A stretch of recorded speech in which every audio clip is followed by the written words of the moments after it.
Hey guys, welcome back to my channel and welcome if you're new. So in today's video I'll be showing you guys how to remove a professional account from Instagram. So let's get started. So the first thing you actually need to do is to open your Instagram app and then tap on your profile. So once you're on your profile, you would then need to tap on the menu icon and click on settings. So now that you're in settings, you need to tap on accounts, and once you're in account, you need to scroll down until you see switch account type and click on it.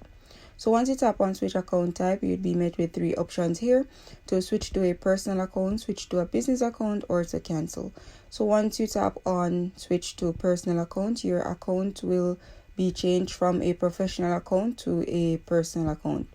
And it says right here, when you switch to a personal account, in-app insight will be turned off, and insight from all your content, including your promotion, will be permanently removed.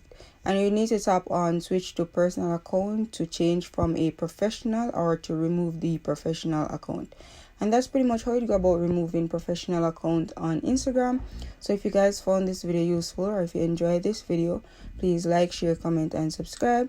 Also, please turn on your post notifications so you'll be notified whenever I upload videos. Thank you guys so much for watching.